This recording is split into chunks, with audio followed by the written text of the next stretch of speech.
Hey, what is going on YouTube? It is Blue and we are back with another video. We are actually going to be covering the covenants moving into patch 9.1. I think a big question regarding the covenants is, hey, are we going to be needing to switch covenants moving into 9.1? Because I want to have the strongest covenants, obviously, for Feral. When looking at these, you guys, also I'm going to be keeping in mind that I'm just going to be focusing on Raid. So without further ado, let's go ahead and jump into the covenants and how I decided what I think are going to be the strongest covenants moving into patch 9.1 and what a covenant Feral should be. Blue, you're my boy!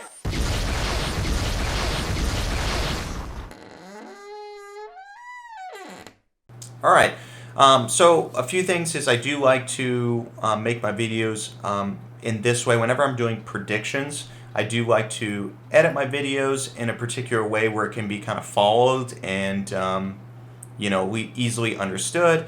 So that way when people are kind of debating, it's just like, hey, just watch the video. It's pretty simple to understand.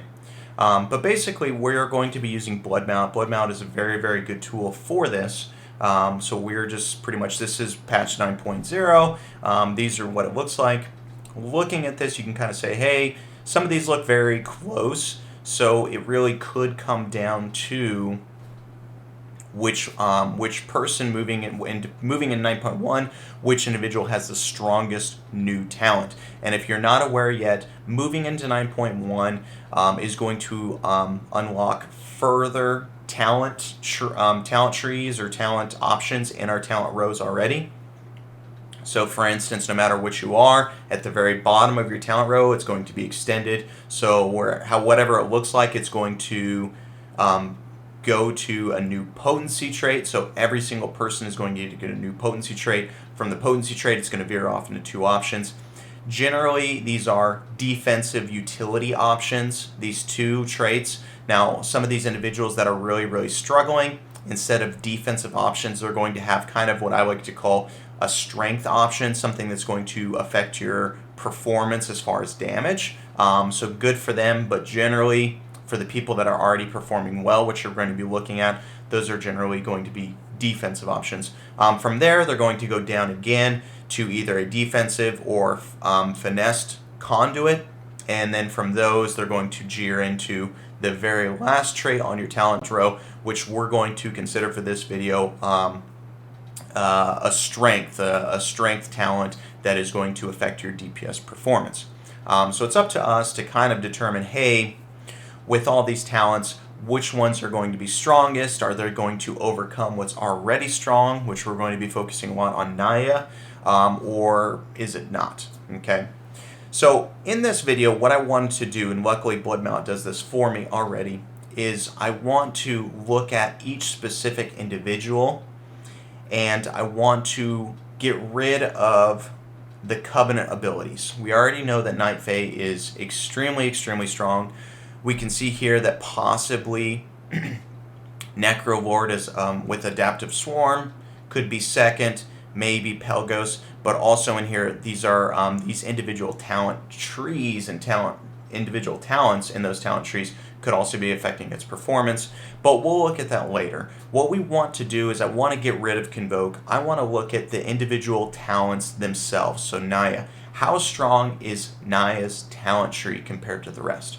So to do that, basically very easy to do that, you can go ahead and click on Blood Mount. There's an option to look at the specific talent rows individually, and here we have, so we can see that Grove Invigoration, which is Niya, is performing exceptionally well, and that is one of the reasons why Niya is so good for Feral Druid and Raid. So basically what I did here is you say, hey, Niya has Grove Invigoration, Taste of Blood, Conflux of the Elements, Niya's Poison Tools. These are the best options that we can get out of Niya. What does that damage look like? Well, luckily for me, the percentage is already here. So Grove Invigoration is 4.19% of the overall damage. I just add that to Taste of Blood, Conflux of the Elements, Niya's Poison, and I get 13.55% of the overall damage is these specific talent rows. Now, moving into patch 9.1, I understand, hey, everybody's going to get an additional potency trait. So we go ahead and add that additional potency trait, which for Niya would be sudden ambush, and we get a total of 16.9. So basically, that is what I did for every single individual. You can see here, we just add them up, we add up an additional potency trait, and we see here. So now, what I want to do, keep in mind, is not everybody is equal. Obviously, we know that. So for instance, Necro Ward, we see Plague Divisor. The only potency, the only strengths that this person is getting is out of 2 potency traits. So this person, individual, does not really have any strong options, where we can see Night Fae has Grove Invigoration and Niya's Poison's Tools. And those are actually fairly high percentages of their overall damage. Now Niya's Poison's Tools, this can be a little bit of a sim trap though, as not all bosses are able to be interrupted. Take it or leave it, that's unfortunately that's the case. But yeah, so Plague Divisor, very low, and then we just add an additional potency trait. Also, for some of these, such as Kyrian does not benefit as much as some of these others with having a third potency trait or a second potency trait. Now, the reason because of that is a lot of these strong potency traits are coming off of the Covenant potencies themselves, such as Conflux, possibly with Evolved Swarm. This is their third highest potency trait. Unfortunately, Kyrian is going to slack quite a bit because they do not have a strong Covenant potency trait where they have to depend more on the feral ones themselves. So we're going to go ahead and see them struggling once we add another potency trait to it. But enough of that said, here we go. Here's the graphs. I went ahead and pasted the blood mallet again, and you can kind of see. So moving into this first graph we see here is just the talent streaks. This is overall. So Niya, we can see, is outperforming everybody by a lot. These are percentages, by the way, by a lot, by a huge margin, just off of the talent row. Now do keep in mind though that some of this is Niya's poison. Some bosses cannot be interrupted. Some bosses don't need to ever be interrupted. So some of this is a little bit misleading with Niya, but I would say overall it is still pretty high. How much is Niya's poison even doing anyways? 3.2%, 3.12%. So if it did not have this 3.12%, if a boss was not able to ever be interrupted, this could be cut down quite a bit, right? This could be cut down to be still pretty high in line, okay? So keep that in mind. To me, it still has value. Some bosses still are able to be interrupted. Even though they can't be interrupted, it's still very high. Now, let's add an additional potency trait. And we can see with an additional potency trait, Niya is still huge, you guys. We do see Pelagos slip down a little bit. Remember, Pelagos does not have a strong potency, a strong third additional potency trait, so it is going to slip down quite a bit, whereas Bonesmith, part of Necro Ward, does. They're still very close, but that's it. We do see Niya sneak further ahead. Remember, she's got that poison, which is like 2 point something. You know, she still puts it quite ahead of everybody, even with that poison addition. So we can see here, the graph looks quite different than this right here. Remember, this is including everybody's potency ability or covenant ability. We're not looking at that yet. We do want to kind of keep that in your back of your mind, but we're not looking at it. So something very interesting here, and we're going to be using these without it, and we can compare, since Niya and possibly Dreamweaver, these are how we're going to compare, you guys. We're going to be looking at these graphs comparing.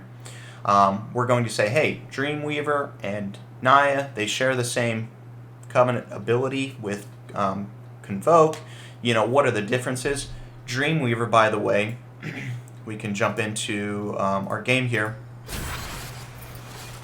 Dreamweaver, the only benefit that Dreamweaver is gaining is Dream Delver, whatever you say that, dealing damage or healing a target grants you 1% increased damage, or healing to the target for 4 seconds up to 3%.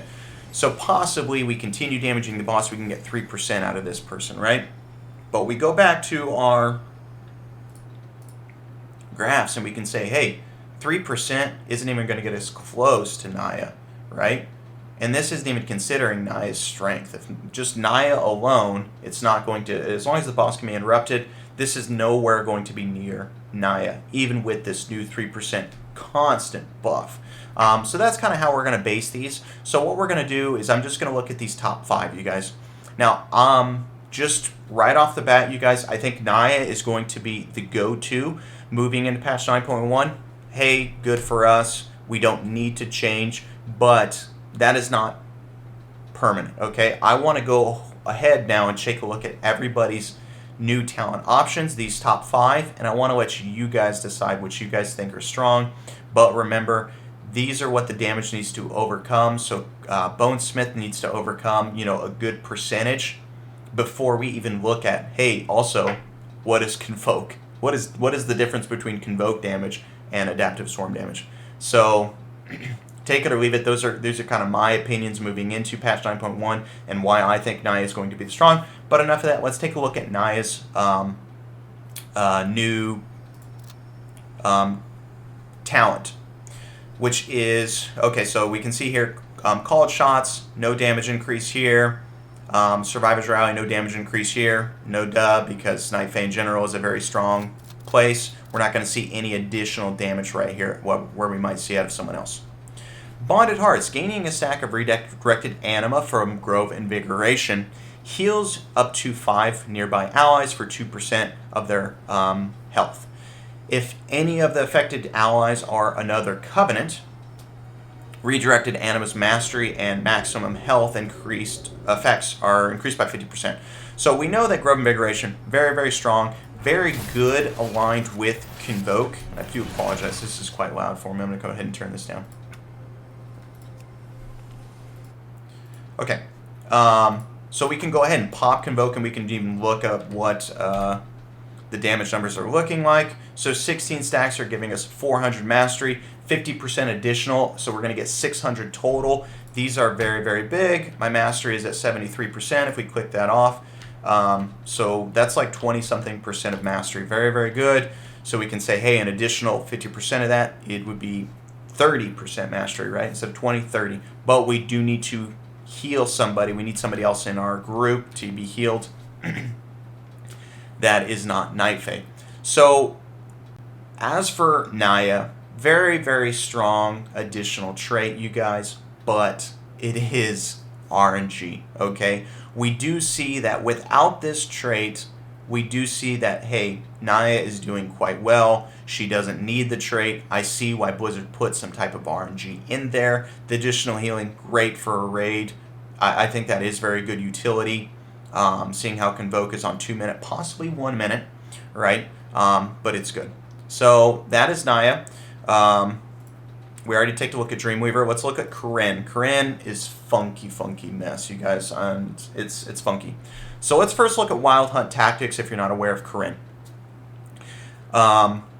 Your damage to targets above 75% health and healing to targets below 35% health is increased by 10%. Okay? Great. So if they're above 75% health, we damage them. We do extra 10% damage to them. Great. I use this on my Fury Warrior. It's very good with First Strike, not so much Feral, but that's it. Okay?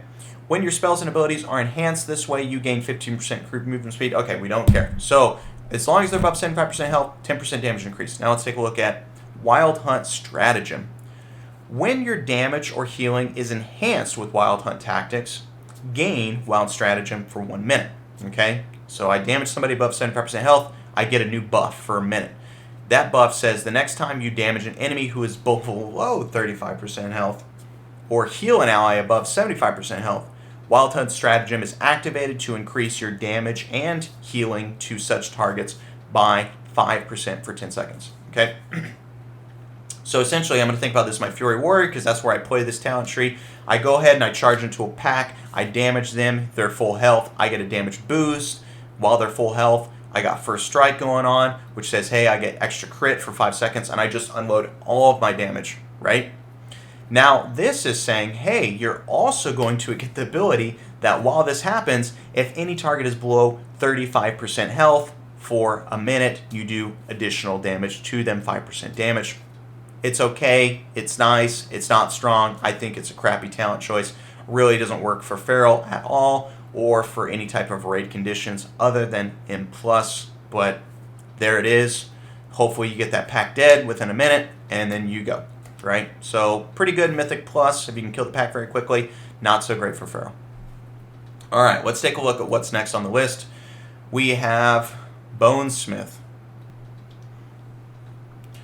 All right, so we are on our Necro Ward. We want to be taking a look at Bonesmith.